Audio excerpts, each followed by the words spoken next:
On est bien là, pardon, je tremble un peu, je suis un peu excitée. C'est parce que je me suis mise à fumer. Wow. Je sais pas vous, je sais pas s'il y en a qui fument ici, mais quand je pense vraiment à comment j'étais avant, j'étais nulle avant, franchement. Et ça se fait trop bien. Donc on est là pour parler des premières fois, donc je vais parler de ma première cigarette. Quand j'ai commencé à fumer, mes copains me disaient « Waouh, mais comment tu fais hein, c'est trop cool. Comment tu fais? Nous on n'arrive pas à commencer, comment tu fais ?» Je dis « Ah bah écoutez, les mecs, c'est très clair. Pour commencer à fumer, une chose très importante, c'est la volonté. Ok? Donc si t'es un vrai fumeur, tu te lèves un jour le matin, tu dis ça y est, aujourd'hui je commence. Voilà. Et tu dis tiens, il faut pas, les mecs, il faut pas faire les trucs progressivement, genre ok, une taf un jour, deux tafs le lendemain, le surlendemain une demi-cigarette, et puis peut-être la semaine d'après je vais commencer à mettre des patchs pour m'habituer à la nicotine. Non, tu vois, il faut y aller cash. D'ailleurs, quand je vois tout ce que ça m'apporte, le plaisir de la cigarette aujourd'hui, je me dis mais vraiment j'étais trop bête de pas fumer avant. Tu vois, je te donne un exemple. Par exemple, avant j'allais à des rendez-vous, c'était avant le temps du portable, je te dis pas voilà. Avant j'allais à des rendez-vous et le mec que j'attendais il était en retard. J'avais 1 heure de retard. Mais j'avais rien à faire de mes mains et de ma bouche, j'étais là comme ça. Voilà. Aujourd'hui, je vais à un rendez-vous, je dis bah ça c'est cool.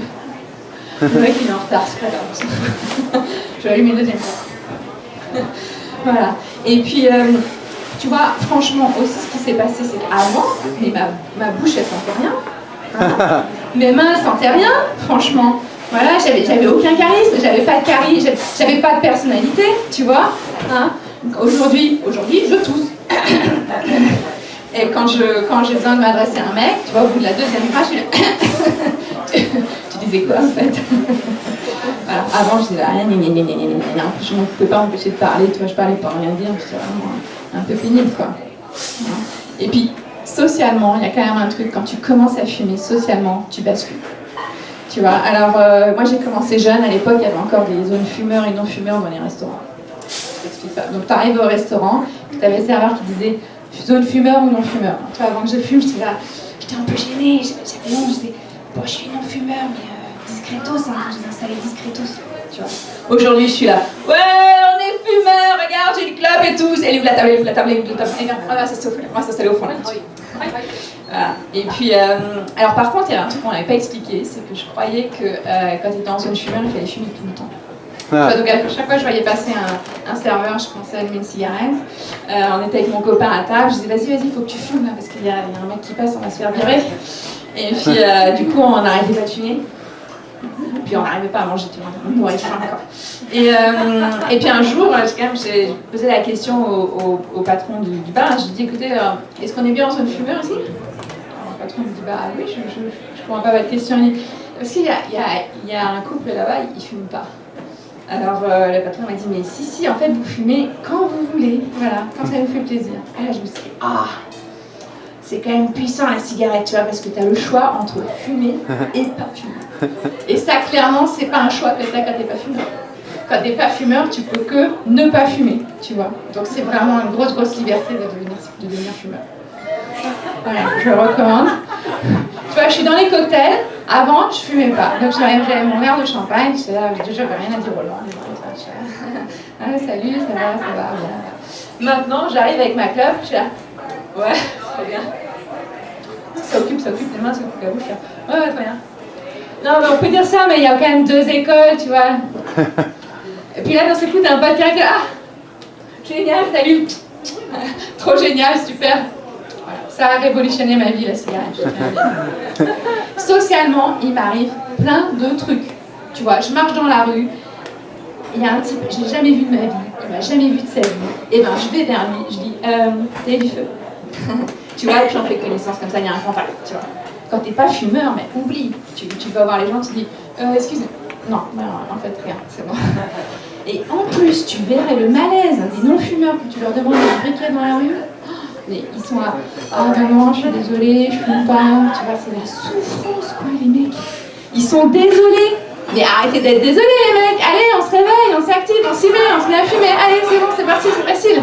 Hein, tu vois, moi, avant, je fumais. Maintenant, j'achète mes clopes avec mon propre argent. Je suis trop fière. Avant, j'avais un briquet qu'on m'avait donné. Je m'en servais jamais de mon briquet, tu vois. Ah si, je m'en suis servi une fois dans un concert, tu vois, Patrick Bruel. Voilà. Et c'est comme ça, tu te rends compte, elle était en train de chanter. C'est là que tu te rends compte que c'est quand même les fumeurs qui mettent l'ambiance dans les concerts. Non, c'est ceux qui ont les briquets. Donc on était tous en train de chanter, puis on fumait. Ça se faisait chier, quoi. C'est rien à dire. Et puis, alors je tiens à dire quand même, il y a une cigarette que j'aime particulièrement, c'est celle du matin. Tu vois. Il faut savoir que c'est pas facile de commencer à fumer, hein, parce que t'as quand même la gorge qui pique au début, il faut s'accrocher un peu, tu vois, t'as la tête qui tourne, donc typiquement après la cigarette du matin, t'as pas encore bouffé, tu cherches la cuisine, même si t'habites chez toi, il faut pas croire que tu vas t'habituer très vite. Alors moi j'adore cette sensation de la première cigarette au réveil quand t'es à jeun, donc ce que je fais, pour répéter ça plusieurs fois dans la journée, je fais des siestes. Voilà. Donc, je fais des siestes, des micro-siestes de 12 minutes. Donc je prends un somnifère, je le coupe en 5. Voilà, puis j'avais le 5e de somnifère, genre 12 minutes, j'avais une clope, je suis complète. Voilà. Et puis après, au fil avec la pratique, après tu peux commencer à expulser la fumée par le nez. Ça vient pas tout de suite, ça demande un petit peu de... Ouais. Voilà, il faut s'accrocher. Et puis, bon, les autres clopes que j'aime bien, c'est quand je suis très triste, tu vois. Donc quand je me sens bien, donc c'est un peu, je m'emmerde un peu, quand je me sens bien, je commence à angoisser, je pense à des trucs tristes, je pense à 2-3 heures, tu vois, je me stresse, le worst case scénario, etc. Et puis après j'allume une clope et là c'est le pire. Mais il y a un truc que je sais que je n'arrêterai jamais, c'est de fumer. Parce que j'ai la volonté de ne pas arrêter de fumer. Ma première clope, c'est trop bon que je la garde.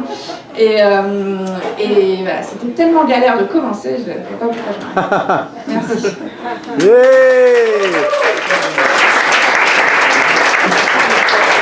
Alors, je pensais qu'avec un public de Français, il y aurait plus de fumeurs dans la salle. Est-ce qu'il y a des fumeurs dans la salle et qui se sont un peu reconnus? Non. Ah bah voilà, c'est bon ça. Bah, merci beaucoup. C'est vrai que ça, c'est un cliché français. Les gens m'insultent parce que je suis français que je fume pas ici. C'est vrai. T'es pas un vrai. En tout cas, Iris, merci pour les conseils santé.